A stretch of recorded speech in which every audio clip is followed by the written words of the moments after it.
स्वागत है आप सबका। मैं डॉक्टर गजेंद्र सिंह शेखावत मोहता महाविद्यालय शाहजहांपुर से आपका ऑनलाइन क्लास में स्वागत करता हूं। आप मस्त होंगे, स्वस्थ होंगे और पढ़ाई कर रहे होंगे। आप नियमित रूप से अध्ययन करें, ऑनलाइन क्लास देखें और उनको लाइक करें। आज भारत के पड़ोसी देश हैं, पड़ोसी देशों में से ही आपको नेपाल और नेपाल के बाद में श्रीलंका, और श्रीलंका के भौतिक भाग मैंने पिछली वीडियो में करा दिए थे। आज उससे आगे ही श्रीलंका के जो जलवायु है, श्रीलंका के प्राकृतिक वनस्पति है, श्रीलंका की मिट्टी है, इसके बारे में आज अपन अध्ययन करेंगे। जलवायु पहला पॉइंट आपका है इसमें जलवायु में श्रीलंका की जो जलवायु है वो मानसूनी जलवायु है की विशेषता रखती है। मानसूनी जलवायु है श्रीलंका की विशेषता। जो मानसूनी जलवायु की होती है वो जलवायु की पूरी विशेषता है वो श्रीलंका में भी मिलती है। मानसून विशेषकर इनके दक्षिणी पूर्वी मानसूनी हवाओं के सर्वप्रथम यहीं प्रवेश करता है। जैसे ही मानसून आता है, ये आपका श्रीलंका का भाग है, तो इसका ये दक्षिणी जितना भी मानसून शुरू होता है और भारत में और श्रीलंका में मानसून आता है, तो इसका दक्षिणी पूर्वी मानसून जैसे यहाँ प्रवेश करता है, यहाँ से ये देखो ये दक्षिण पूर्वी मानसून की दिखा रखा है, ये दक्षिण पूर्वी मानसून है। सबसे पहले क्या है, श्रीलंका में प्रवेश करता है। जैसे ही दक्षिण पूर्वी मानसून आता है, शुरुआत होती है, तो दक्षिणी पूर्वी मानसून की शुरुआत होती है, उसका प्रथम मार्ग है या सर्वप्रथम यही श्रीलंका वाला भाग है, ये पड़ता है। तो दक्षिणी पूर्वी मानसूनी हवाओं का मार्ग में सर्वप्रथम ये पड़ता है। शीतकालीन हवाओं का प्रभाव भी इस द्वीप पर पड़ता है। चारों ओर से समुद्र से घिरा होने के कारण से देखो पूरा भाग क्या है कि आप शीतकाल का प्रभाव पड़ता है, चारों ओर से किससे घिरा हुआ है, ये समुद्र से घिरा हुआ है। तो चारों ओर से समुद्र से घिरे होने के कारण से क्या है, ये समकाली प्रभाव भी रखता है। चारों ओर से ये समुद्र से घिरा हुआ है और समुद्र से घिरे होने के कारण से समकालीन प्रभाव यहाँ के तटवर्ती प्रदेश है उस पर दृष्टिगोचर होते हैं, दिखाई देते हैं। और धरातल पर जलवायु का प्रभाव, जो दक्षिणी भाग है आपका, वो दक्षिणी आपका पर्वतीय क्षेत्र है, वहां पर मुख्य रूप से देखने को मिलते हैं। तो ये आपका दक्षिणी और पश्चिमी मध्यवर्ती भाग है, यहाँ पर जलवायु का प्रभाव और धरातल का प्रभाव है। धरातल के प्रभाव पर जलवायु का प्रभाव पड़ता है। जो धरातल की जलवायु है उसका प्रभाव किस पर पड़ेगा, वहां की जलवायु पर पड़ेगा। तो दक्षिणी और मध्यवर्ती भाग है या पर्वतांचल वाला भाग है, ये वाला भाग है, ये पर्वतीय क्षेत्र है। यहाँ पर आपका ये आदम पर्वत है, आपका कल आपको बताया था। तो ये जो क्षेत्र हैं ये दक्षिणी मध्यवर्ती भाग के क्षेत्र है, यहाँ पर धरातल का प्रभाव है वो जलवायु पर पड़ता है। सामान्यतः श्रीलंका में गर्मियां हैं वो अधिक पड़ती है, गर्मी तेज पड़ती है यहाँ पर, किंतु समुद्री प्रभाव के कारण से तापमान होता है वो सम बना रहता है। यहाँ शीतकालीन जो मानसून है, शीतकाल में भी औसत तापमान आपका क्या है कि जो औसत तापमान है वो 22 डिग्री और ग्रीष्म काल में 27 डिग्री सेंटीग्रेड तापमान रहता है। जो सागरीय भाग है यहाँ पर आपका तापमान है समकालीन रहता है, क्योंकि चारों ओर से देखो ये समुद्र से घिरा हुआ है, हिंद महासागर है, एक तरफ इसके अरब सागर है, बंगाल की खाड़ी है, पूरा क्षेत्र द्वीप है। ये पूरा जो द्वीप है ये समुद्र से घिरा होने के कारण से यहाँ समकालीन प्रभाव रहता है। शीतकालीन में तापमान आपको मैंने बताया था कि शीतकाल में तापमान है, शीतकाल में औसत जो तापमान है वो आपका 22 डिग्री सेंटीग्रेड रहता है। ग्रीष्म काल में तापमान 27 डिग्री सेल्सियस के आसपास रहता है। गर्मी और तापमान और सर्दी के तापमान में ज्यादा अंतर नहीं रहता है, यद्यपि दैनिक तापमान है और वार्षिक तापमान यहाँ बहुत कम रहता है। दैनिक तापमान और वार्षिक तापमान इनका अंतर है, ये बहुत कम रहता है, तापांतर कम रहता है। जो दिन का तापमान सुबह का और रात का समय का तापमान में जो में भी कमी आती है, वो वार्षिक तापांतर है, दोनों में तापांतर में बहुत कम अंतर देखने को मिलता है। मई से अगस्त तक का यहाँ पर जो मई और अगस्त का है उसमें दक्षिणी पूर्वी ये वाला भाग है, यहाँ का मानसून आता है। क्या है आपका जो दक्षिणी पूर्वी मानसून है ये आपके अगस्त से लेकर आपके मई से लेकर अगस्त तक, मई से लेकर अगस्त तक, मई से अगस्त मई से अगस्त तक महीने में क्या है, मानसून आता है, दक्षिणी पूर्वी मानसून। दक्षिण पूर्वी मानसून ये वाला भाग है और आएगा मई से लेकर आपके अगस्त तक के महीने में दक्षिण पूर्वी मानसून का प्रभाव रहता है। तथा नवंबर से लेकर जनवरी तक, हाँ, नवंबर से जनवरी, नवंबर से जनवरी तक का है आपका ये दक्षिण आपका उत्तरी पूर्वी मानसून, इसका प्रभाव रहता है उत्तरी पूर्वी मानसून, जो आपका नवंबर से लेकर दिसंबर तक का, जनवरी तक का जो आपका मौसम टाइम रहता है। इसमें जो ये वाला भाग है आपका, जो मानसून आएगा वो उत्तर पूर्व से आएगा और जो मई अगस्त सितंबर में आएगा वो आपका दक्षिण पूर्व, और नवंबर से लेकर जो जनवरी तक आएगा वो उत्तर पूर्व से मानसून में बरसात होती है। मानसून का प्रभाव अधिक रहता है तथा जो उत्तरी पूर्वी हवाएं चलती है वो आपके नवंबर से लेकर जनवरी तक चलती है। मई का महीना सबसे आपका गर्म महीना होता है, मई सबसे गर्म महीना, मई का महीना होता है वो आपका सबसे गर्म महीना है। इसमें जो आपका तापमान है ये आपका 37.8 डिग्री सेल्सियस यहाँ का तापमान रहता है। तापमान है, गर्मी के समय तापमान यहाँ पर अधिक रहता है। श्रीलंका में यदि वर्षा का वितरण देखें तो वर्षा के वितरण में अत्यधिक भिन्नता देखने को मिलती है। वर्षा के आधार पर क्रम से इसे आर्द्र और शुष्क दो भागों में विभाजित करते हैं। एक भाग हो गया आर्द्र, वर्षा के हिसाब से क्या होगा, आर्द्र भाग है, आर्द्र प्रदेश और शुष्क प्रदेश, दो भागों में बांटते हैं इसको। श्रीलंका को वर्षा की दृष्टि से देखें तो भिन्नता मिलती है और वर्षा के वितरण को देखें तो यहाँ दो भागों में विभाजित कर लेते हैं, आंध्र प्रदेश और शुष्क प्रदेश, दो भाग हैं। आंध्र प्रदेश में अधिकतम जो वर्षा है आपकी वो वर्षा 500 सेंटीमीटर तक पहुंच जाती है। यहाँ पर वर्षा है ये 500 सेंटीमीटर, और जो शुष्क प्रदेश है इसमें वर्षा 200 सेंटीमीटर से भी कम देखने को मिलती है। शुष्क प्रदेश में यहाँ का जो आंध्र प्रदेश है इसके अंतर्गत आपका जो दक्षिणी और पश्चिमी श्रीलंका का है और मध्यवर्ती पर्वतांचल है वहां पर मुख्य रूप से देखने को मिलते हैं। शेष भाग है वो शुष्क प्रदेश के अंतर्गत सम्मिलित करते हैं। शुष्क प्रदेश में और आंध्र प्रदेश दो भागों में बांट लिया इस प्रदेश श्रीलंका को। आंध्र प्रदेश के अंतर्गत ये देखो आपका जो आंध्र प्रदेश है ये जो पर्वतांचल है और दक्षिण पश्चिम ये देखो आपको दक्षिण पश्चिम वाला भाग और मध्यवर्ती जो पर्वतांचल है, पर्वतीय क्षेत्र है, ये देखो यहाँ पर आपका क्या है, दक्षिण पश्चिमी भाग और पर्वतीय भाग। ये भाग ये देखो यहाँ पर बरसात की मात्रा अधिक है। कौन सा भाग है, दक्षिण पश्चिम हो गया, और आपका जो ऊपर वाला भाग है मध्यवर्ती भाग है, तो यहाँ पर बरसात की मात्रा अधिक है। इस क्षेत्र को क्या कहा जाता है, आंध्र प्रदेश कहा जाता है। जबकि पूरा शेष भाग है, ये देखो ये पूरा दाखना वाला प्रदेश है, ये उत्तरी मैदानी प्रदेश है, और जो पूर्वी आपका तटवर्ती प्रदेश है ये पूरा दक्षिण पूर्व तटीय प्रदेश है। यहाँ पर पूरा भाग है शुष्क प्रदेश के अंतर्गत सम्मिलित किया जाता है। यहाँ बरसात की मात्रा कम होती है। जो आपका मध्यवर्ती भाग है, पर्वतीय क्षेत्र है, यहाँ पर बरसात अधिक होती है। देश के शेष भाग में बरसात की मात्रा होती है वो कम होती है। वर्षा का वितरण यदि देखें तो आपको देखो ये पूरा प्रदेश आपका शुष्क प्रदेश के अंतर्गत सम्मिलित किया जाता है। जबकि जो दक्षिण और पश्चिम वाला भाग है यहाँ बरसात की मात्रा सबसे अधिक है। और यहाँ आपको कल के पेपर में बताया था कि यहाँ पर जो आपका पर्वतीय क्षेत्र है ये दक्षिण मध्यवर्ती भाग है, यहाँ पर बरसात की मात्रा भी अधिक है, और दक्षिण पश्चिमी भाग है यहाँ पर बरसात की मात्रा अधिक है। मध्यवर्ती भाग है ये पर्वतांचल वाला भाग है, यहाँ पर बरसात की मात्रा अधिक है। दूसरा अपना टॉपिक है इसी में ही प्राकृतिक वनस्पति। पूरा जलवायु से जुड़ा हुआ भाग है प्राकृतिक वनस्पति।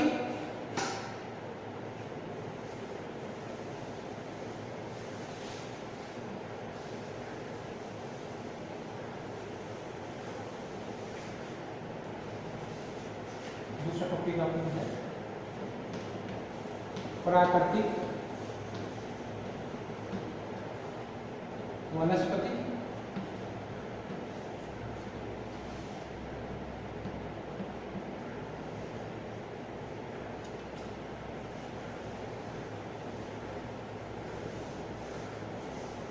प्राकृतिक वनस्पति के अंतर्गत देखे जाए तो श्रीलंका की जो जलवायु है इसका विशेष प्रभाव है वो आंध्र प्रदेश, जहां वर्षा की मात्रा अधिक है, तापमान उच्च अधिक रहता है, वहां प्राकृतिक वनस्पति का विकास भी उपयुक्त हुआ है। श्रीलंका की जलवायु विशेषकर जहां आर्द्र जलवायु अभी आपको बताइए, ये वाला क्षेत्र है आपका क्या है, आंध्र प्रदेश है। कौन सा प्रदेश है? आंध्र प्रदेश। श्रीलंका का जो आंध्र प्रदेश है, यहाँ पर क्या है कि जलवायु में वर्षा की मात्रा भी अधिक है, वर्षा की मात्रा अधिक तथा तापमान की मात्रा अधिक जिस क्षेत्र में पाई जाती है। ये कौन सा क्षेत्र है? आदर्श क्षेत्र। आदर्श क्षेत्र जहां है तापमान और वर्षा की मात्रा अधिक है, आदर्श क्षेत्रों का तापमान और वर्षा की मात्रा यदि अधिक है तो ऐसे क्षेत्र में क्या है कि इस क्षेत्र में जो प्राकृतिक वनस्पति पाई जाएगी वो उपयुक्त मात्रा में पाई जाती है, अधिक मात्रा में पाई जाती है। एक समय ऐसा था श्रीलंका का कि संपूर्ण श्रीलंका के पूरे भाग में, संपूर्ण भाग में, ये पूरा भाग था श्रीलंका का, ये पूरा सघन वनों से ढका हुआ था, सदाबहार वनों से ढका हुआ था। एक समय ऐसा था कि पूरा श्रीलंका का भाग है ये आपका सघन सदाबहार वनों से ढका हुआ था। पूरा क्षेत्र है श्रीलंका का ये सदाबहार वनों से ढका हुआ था। लेकिन क्या हुआ, वर्तमान समय में वनों का निरंतर मात्रा में क्या है विस्तार होने से कारण से, किंतु वर्तमान समय में वनों का निरंतर कटाव होने से पर्वतीय क्षेत्रों तक ही सीमित हो गए हैं। लगातार क्या है कि अभी कृषि क्षेत्र के लिए क्या है कि शेष प्रदेश में जो कृषि होने लगी, अब वर्षा होने लगी तो पेड़ों को काटने लगे। तो वर्तमान समय में इन वनों को काट लिया गया है। निरंतर मात्रा में ये वन क्षेत्रों को काटने से क्या है कि इनका विस्तार किस क्षेत्र में रह गया है, पर्वतीय क्षेत्रों में ही इसका विस्तार रह गया है। पर्वतीय क्षेत्रों में विस्तार के अलावा यदि देखें तो शेष भाग पर क्या है, शेष प्रदेश पर कृषि की जाने लगी है। वनों में मुख्य रूप से आपके जो दो भागों में बांट लेते हैं, एक तरफ जहाँ वनस्पति में भिन्नता मिलती है, एक तरफ आपके जो सदाबहार वन है और दूसरी तरफ शुष्क तथा अर्धशुष्क वनस्पति मुख्य रूप से पाई जाती है। वनस्पति को यदि बांटे तो वनस्पति दो प्रकार की है, एक आपकी है सदाबहार वन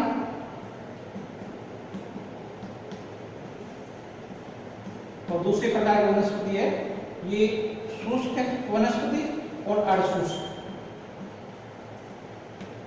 इन वनस्पति को दो भागों में बांटा जाता है, सदाबहार वन और शुष्क वन। दो प्रदेशों आपके जो श्रीलंका है, श्रीलंका की वनस्पति को दो भागों में बांटते हैं। वैसे श्रीलंका की वनस्पति में भिन्नता देखने को मिलती है, एक तरफ जहाँ सदाबहार वन है तो दूसरी तरफ शुष्क तथा अर्धशुष्क वन है।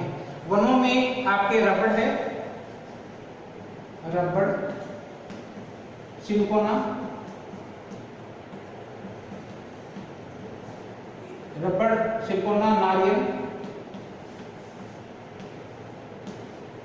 मुख्य रूप से आपको देखने को मिलते हैं। श्रीलंका के जो पेड़ है, गट्टा पाड़चा आपका है, आबानुस है, गट्टा पाड़चा, आबानुस। तो श्रीलंका की यदि वनस्पति की बात करें तो रबड़ है, सिंगोना है, नारियल है, गट्टा पाड़चा है आपका, और आपका आबानुस है। चंदन के वृक्ष भी बहुत मिलते हैं, चंदन इनके वृक्ष मुख्य रूप से मिलते हैं। इसके अलावा साथ साथ में जो जहां बरसात की मात्रा कम होती है वहां एबोनी तथा यूकेलिप्टस आपके जो वनस्पति सफेदा है जिसको कहते हैं, ये मुख्य रूप से मिलता है बक्सा वाले क्षेत्रों में यूकेलिप्टस।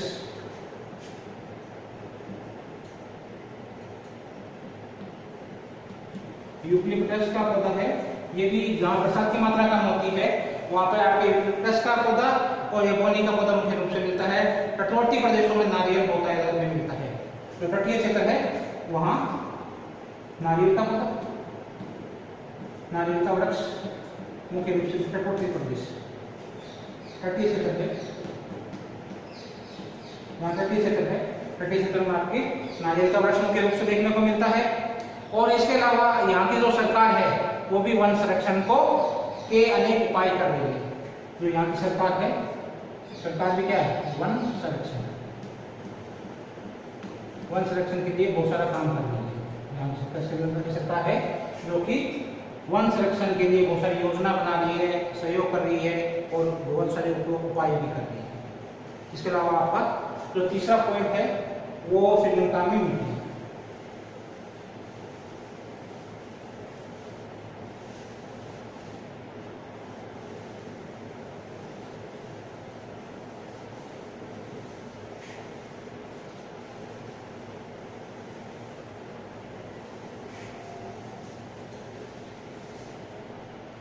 तीसरा आपका इसी में पॉइंट है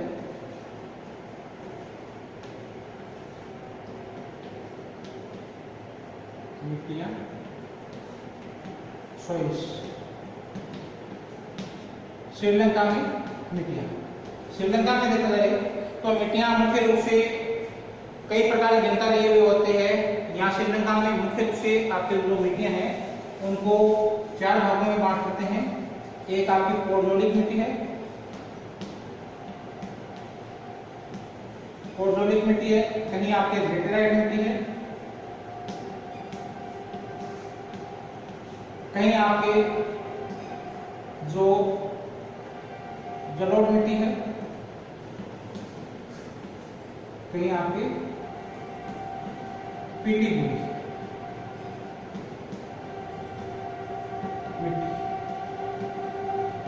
श्रीलंका मुख्य रूप से देखने को मिलती है। श्रीलंका में जहां तक मिट्टी की बात करें अपन, तो श्रीलंका का जो आंध्र प्रदेश है वहां की मिट्टी है, जो वहां की मिट्टी है वो आपकी पोडोलिक प्रकार की है। श्रीलंका का जो आंध्र भाग है, श्रीलंका का जो आंध्र प्रदेश है, आंध्र प्रदेश की मिट्टी है वो आपकी पोडोलिक प्रकार की मिट्टी है। इसके विभिन्न प्रदेशों के भूभाग की मिट्टियों में स्थानीय भिन्नता देखने को मिलती है। जिन प्रदेशों में निचला भाग है वहां आपके लेटेराइट मिट्टी मिलती है। मुख्य रूप से क्या है कि श्रीलंका के जो निचला भाग है, निचले भाग में लेटेराइट प्रकार की मिट्टी मिलती है, और जो आंध्र प्रदेश है, आंध्र प्रदेश की मिट्टी कौन सी होगी, पोडोलिक प्रकार की मिट्टी होगी। और निचला भाग है श्रीलंका का निचला भाग किस प्रकार की मिट्टी है, लेटेराइट प्रकार की मिट्टी है। जो आपके कैंडी और केगाल जिले हैं वहां लाल पीली मिट्टी, लेटेराइट मिट्टी मिलती है। लेटेराइट प्रकार का एक स्थान है कैंडी और केनाल। इन जिलों में जो मिट्टी का प्रकार है, कैंडी और केनाल जिलों में मिट्टी का प्रकार है वो आपका लाल पीला लेटेराइट मिट्टी का, लेटेराइट मिट्टी का ये प्रकार है। तो इन जिलों में आपके कैंडी और केनाल जिले हैं, इनमें आपके क्या है, आप मिट्टी है और लेटेराइट प्रकार की है और लाल और पीली मिट्टी देखने को मिलती है मुख्य रूप से। इसी प्रकार जो कुछ भाग ऐसे हैं जहां लाल पीली पोडोलिक मिट्टी भी मिलती है, लाल पीली पोडोलिक।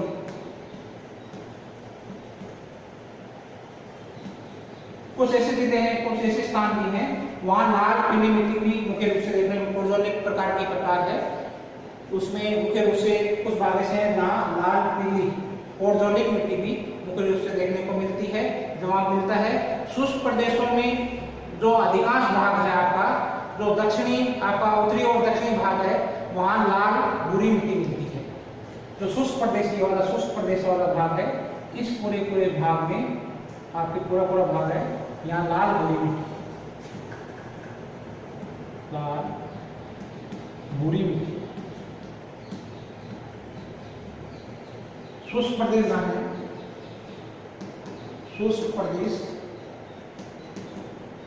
मिट्टी का प्रकार है लाल भूरा। जहां आपका शुष्क प्रदेश है वहां की मिट्टी क्या हुई, लाल भूरा प्रकार की मिट्टी है। जो आपका उत्तरी और दक्षिणी भाग है, जो शुष्क प्रदेश है, ये आपका उत्तरी भाग है और ये आपका दक्षिणी भाग है। इस पूरे भाग में ये शुष्क प्रदेश है, और शुष्क प्रदेश की जो मिट्टी है वो लाल और भूरी प्रकार की मिट्टी है। जहाँ शुष्क प्रदेश मिलता है आपको देखने को मिलता है वहां की मिट्टी है आपकी क्या है कि लाल भूरी प्रकार की मिट्टी है। और ये जो कुछ यहाँ की जो मिट्टी है, ये लाल भूरी प्रकार की मिट्टी है, ये उपजाऊ मिट्टी है, अत्यधिक उपजाऊ मिट्टी है। कुछ भाग में ये उपजाऊ मिट्टी भी है, उपजाऊ मिट्टी पाई जाती है। इसी प्रकार से इनका जमाव जहां पर आपके शुष्क प्रदेश है उसका उत्तरी पश्चिमी भाग है वो अनुपजाऊ है। जो उसका उत्तरी पश्चिमी भाग है ये वाला भाग है, यहाँ की मिट्टी क्या है आपकी अनुपजाऊ है।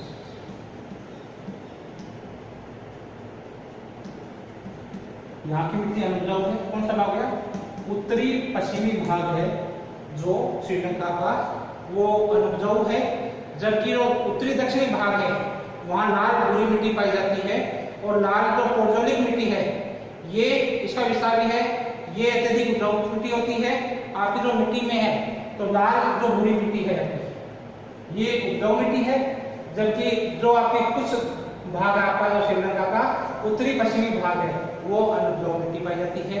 इसके अलावा शुष्क प्रदेशों में जो लाल पीली मिट्टी है ये कम उपजाऊ मिट्टी है। जाफना प्रायद्वीप में जो ये जाफना प्रायद्वीप है यहाँ की मिट्टी में चूने का अंश पाया जाता है। चूने का अंश पाए जाने के कारण से यहाँ पर जो जाफना प्रायद्वीप है पूरा पूरा भाग उसमें क्या है कि चूना युक्त चट्टानें पाई जाती है, पड़ेदार चट्टानें पाई जाती है। ये प्रदेश इसको कहा जाता है श्रीलंका का जाफना प्रायद्वीप। इस जाफना प्रायद्वीप में पड़ेदार चट्टानें पाई जाती है और पड़ेदार चट्टानों में चूने का अंश है, चूना प्रधान प्रदेश है। पूरी आप जाफना प्रदेश में चूना प्रधान होने से चूने का अंश अधिक पाया जाता है। यहाँ पर कृषि की जाती है और जो कृषि है वो अधिक उपयोगी है। कृषि में जो भिन्नता पाई जाती है वो अलग अलग क्षेत्रों में अलग अलग प्रकार की आपकी कृषि पाई जाती है। लेकिन जो जाफना वाला प्रायद्वीप है इसमें चूना युक्त है तो चूने का अंश अधिक होने के कारण से ये काफी उपयोगी है, कृषि के लिए उपयोगी मानी जाती है। और नदी घाटी प्रदेशों में कछारी मिट्टी पाई जाती है। इसको कछारी मिट्टी कहते हैं, जलोढ़ मिट्टी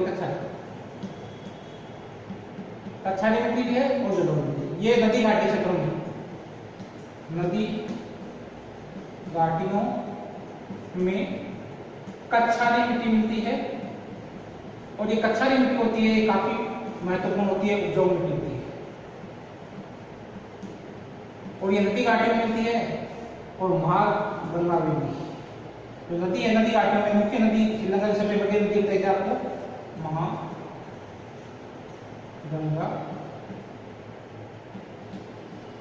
वैली। इसकी जो घाटियां हैं, इसके जो मैदान है वो काफी उपजाऊ देखने को मिलता है। तो श्रीलंका में आज आपने पढ़ा है श्रीलंका की जो जलवायु है, श्रीलंका की प्राकृतिक वनस्पति है, श्रीलंका की जो मिट्टी है। उम्मीद है आपको आज का जो चैप्टर पसंद आया होगा। आप ज़्यादा से ज़्यादा पढ़ाई करें, मेहनत करें और आप ज़्यादा से ज़्यादा क्या है कि इसमें सहयोग करेंगे। Thank you very much.